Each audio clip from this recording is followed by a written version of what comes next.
You're listening to the Lifestyle Business Show with Lucy Gordon, the podcast of building a more profitable business that gives you the lifestyle and freedom you desire.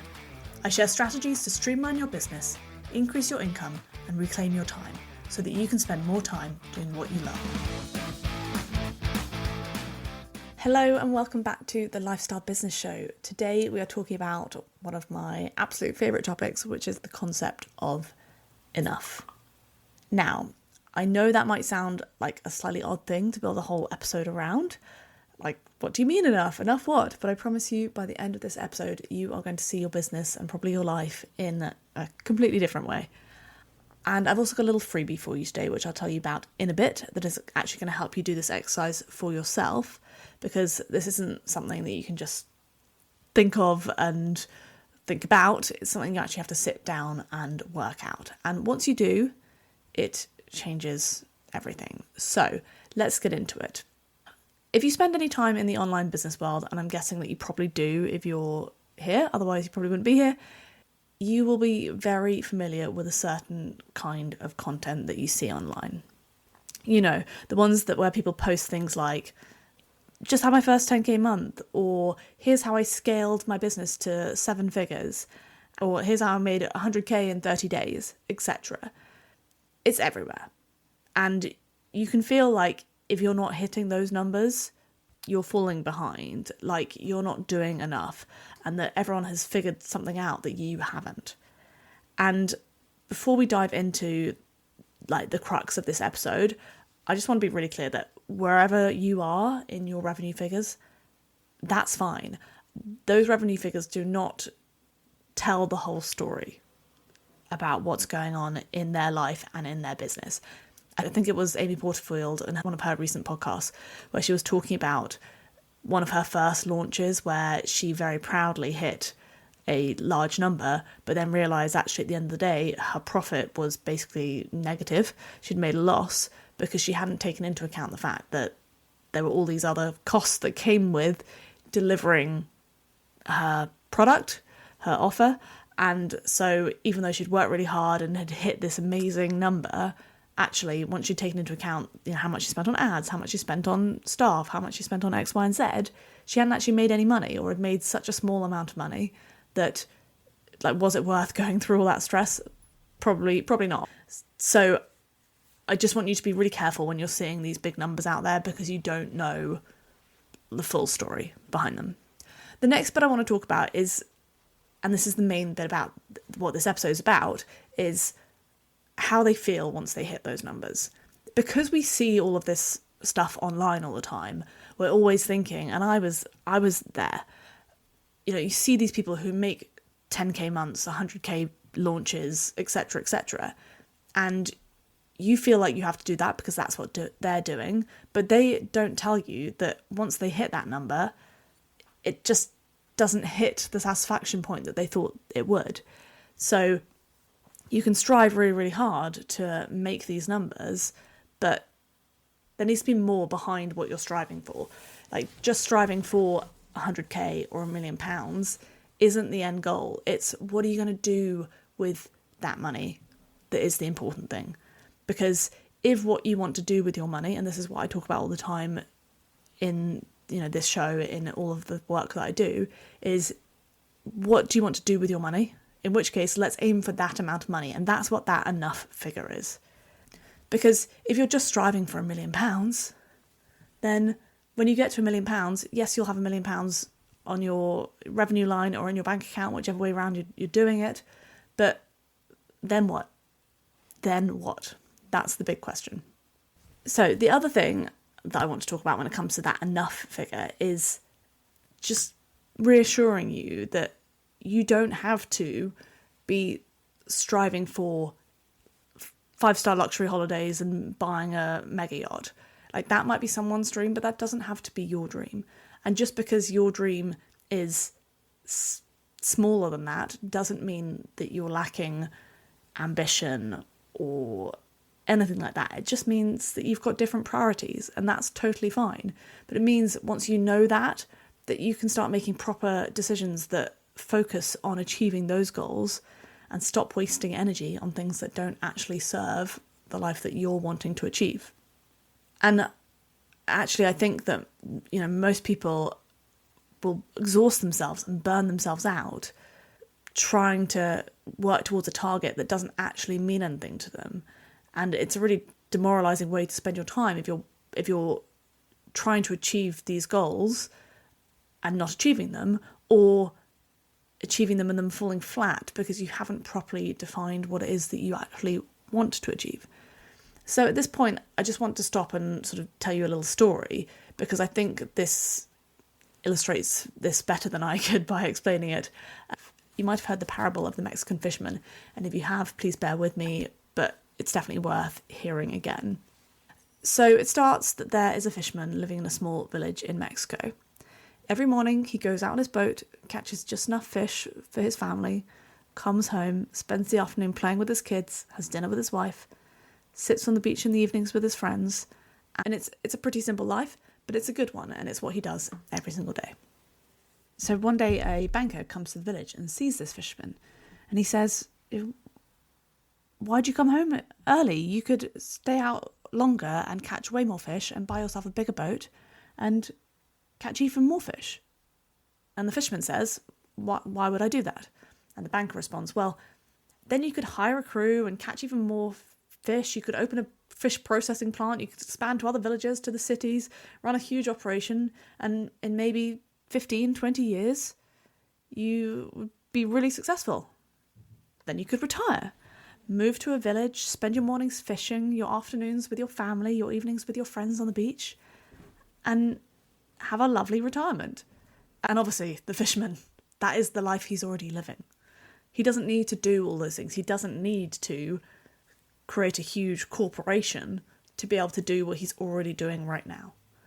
And I love that story because it's so true. It's a bit uncomfortably true, actually, I think, for a lot of us, because so many of us are on that banker's path that we're thinking, we could work incredibly hard to eventually get to a life that, if we're really honest with ourselves, we could probably have a version of right now, or at least a version of that sooner than we think. And that is exactly the path that I was on when I was burning myself out and stressing myself out constantly in my business, was that I was trying to strive towards these goals that, monetary monthly numbers, which I was just seeing other people making and thinking I needed to do that, thinking I needed to work my business towards a place where I could sell it or have loads of staff or sort of all of these different things. But all I was doing was stressing myself and burning myself out constantly. And so when I finally actually sat down and worked out what my actual enough number was, properly on a spreadsheet, because I'm a little spreadsheet nerd, I realised two things. First, that I needed a lot less than I thought. The number that I'd been chasing was numbers based on what other people were telling me I should want. Whereas actually, that was not actually how I wanted to live my life. And the second thing that I realised was that my business at the time wasn't designed to give me what I actually wanted. It was giving me money, but it was taking all of my time and my energy in exchange for that.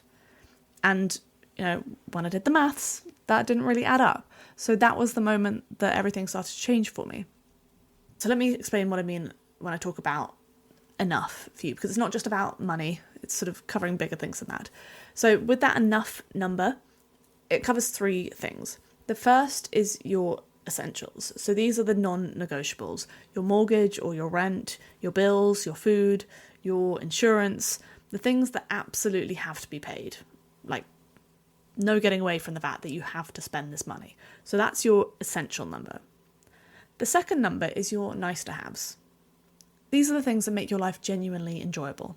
Things like going out for dinner, a weekend away, a gym membership, having a massage, the things that give you a very nice life.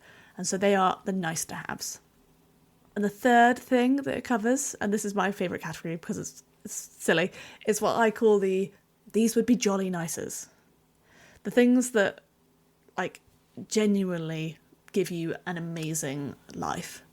So you have your essentials that are paying all your bills and helping you to live. You have your nice to haves that give you a nice, enjoyable life, and then you have your these would be jolly nices, which are like the real treats, the fancy holidays, the handbags, the kitchen renovations, the boat, whatever it is. Things that you can absolutely live without, but if you can have them, then that would be brilliant. Now, the point isn't to add all of these things up and use it as a ceiling. The point is to use it as a foundation. Because when you know what those three numbers are, you suddenly have a real target. Not someone else's round number, 10k, 100k, 1 million, whatever it is. You have your number. And that tells you exactly what you need to achieve in your work, in your business, as a net income figure. That then enables you to be able to work out how many clients you need to sign on, which of your offers make the most amount of sense, how many hours you need to work. Everything else gets so much clearer if you know what your top line numbers are. And then, and this is the bit that surprises people quite a lot, is that when you actually do this exercise, you realise that you're already closer than you thought, or that the gap is a lot smaller than the goalpost you've been chasing would suggest. And I also want to make the big point that this isn't just about the financial calculation, because one of the biggest things that I'm striving for, and what I know a lot of other people say to me and are striving for, is that it's not actually necessarily more money that you want, it's more time. Time to spend with your family, time to go on a walk, time to be present, time to go on holiday, time to just do whatever it is that you want to do. So when you're doing this exercise, I want you to really think about time alongside the money. So, not everything that you do has to be a paid experience. It can just be time.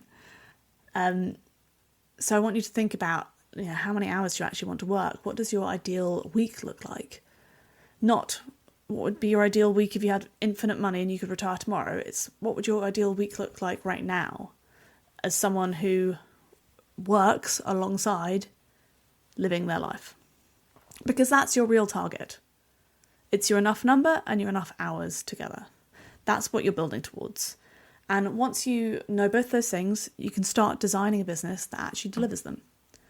So now I've talked about this a lot, and I really want you to now actually do this exercise, not just nod along with me and say, yeah, that makes sense, and go back to chasing 10k months. I want you to go and sit down and work it out. So I've created something called the Enough Calculator. It's a little Excel spreadsheet that walks you through exactly what we've just talked about in terms of those numbers, working out your essentials, your nice to haves, and your these would be jolly nices. And it helps you land on your actual enough number, one that's specific to you and your life, not someone else's. So if you want to get that, you can get it at lucygordon.com/enough. The link will be in the show notes as well, so you don't have to remember it. And honestly, it shouldn't take too long to fill in, but I would think about it. And one exercise that is really helpful to do while you're doing it is to go through your bank statements. One, to make sure you don't miss any numbers in terms of subscriptions that you might be paying for or whatever. But also because I expect you'll find a cost in there that you no longer were aware that you were paying. And so you can already start to close that gap because you'll be getting rid of a cost that you don't need to be spending. So go and get it at lucygordon.com/enough.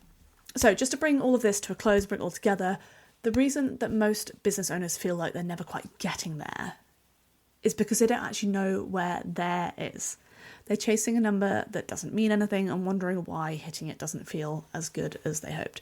So knowing your enough number really changes that. It gives you a real target. It gives you permission to stop when you get there. And it gives you a foundation to build a business around your actual life rather than a business that takes over your life. And that's what my business and this whole show is about. So I'll be back next week with another episode. And if you've enjoyed this episode, I would really appreciate a review or a share because it will help to get this show in front of more people who need to hear it. So thank you very much for listening, and I'll see you next week. Thank you for listening to the Lifestyle Business Show with Lucy Gordon. If you're ready to spend less time in your business, head to lucygordon.com/time to download your free guide.